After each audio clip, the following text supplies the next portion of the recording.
Hello guys, Mahalakshmi പുത്തൻ promo വിശേഷങ്ങളിലേക്ക് എല്ലാ കൂട്ടുകാർക്കും സ്വാഗതം. അങ്ങനെ നമ്മുടെ പുതിയ പ്രൊമോയില് നമ്മുടെ കണ്ണനും മഹാലക്ഷ്മിയും കൂടി തോമസ് വൈദ്യരുടെ അടുക്കലേക്ക് പോകുന്ന ആ ചികിത്സയ്ക്ക് വേണ്ടി അങ്ങോട്ടേക്ക് പോകുന്നൊരു നിമിഷങ്ങളാണ് നമുക്ക് കാണുവാൻ സാധിക്കുന്നത്. അപ്പോൾ അവിടെ ചെല്ലുമ്പോൾ വൈദ്യർ ഭയങ്കര ഹാപ്പി ആയിട്ടോ. കണ്ണൻ എന്തായാലും അതിന് മനസ്സ് ഉറപ്പിച്ചല്ലോ, മനസ്സ് അനുവദിച്ചല്ലോ, കണ്ണൻ സമ്മതിച്ച് ഇങ്ങോട്ട് പോകുന്നല്ലോ എന്നുള്ള ഒരു സന്തോഷത്തിലാണ് നമ്മുടെ തോമസ് വൈദ്യർ കേട്ടോ.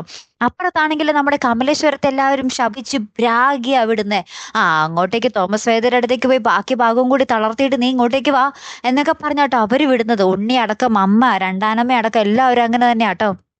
അപ്പൊ നമ്മുടെ മഹാലക്ഷ്മി ആണെങ്കിൽ ഭയങ്കര പ്രതീക്ഷയോടുകൂടിയാണ് കണ്ണിട്ടിന് ചികിത്സയൊക്കെ നടത്തി.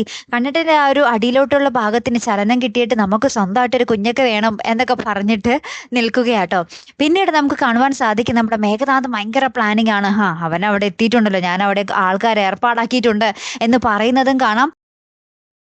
ഏറ്റവും ഒടുവിൽ നമ്മുടെ മഹാലക്ഷ്മി നമ്മുടെ കണ്ണനെ വീൽ ചെയറിൽ ഒരു മുറിയിലേക്ക് കൊണ്ടുപോകുന്നുണ്ട് കേട്ടോ, തോമസ് വേദരുടെ അവിടെ ചികിത്സയിൽ. അപ്പൊ അവിടെ ചികിത്സയ്ക്ക് വന്നിരിക്കുന്ന രണ്ട് ഗുണ്ടകളെ പോലത്തെ ആൾക്കാര് ഇവരിങ്ങനെ രൂക്ഷമായിട്ട് നോക്കുന്ന ഒരു രംഗങ്ങളാട്ടോ. അതിന്ന് മനസ്സിലാക്കാൻ നമ്മുടെ മേഘനാഥൻ പറഞ്ഞു വിട്ട ആൾക്കാരാണ് അവരെന്നിട്ടോ.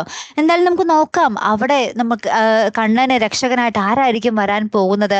ഇനി അവിടെ നിന്നും നമ്മുടെ കണ്ണന് തിരിച്ചുവരവ് സാധ്യമാണോ ഇല്ലയോ എന്നൊക്കെ നമുക്ക് കാത്തിരുന്നതിനെ കാണട്ടോ. അടുത്തൊരു വീഡിയോയുമായി വരുന്നത് വരയ്ക്കും ഗുഡ് ബൈ.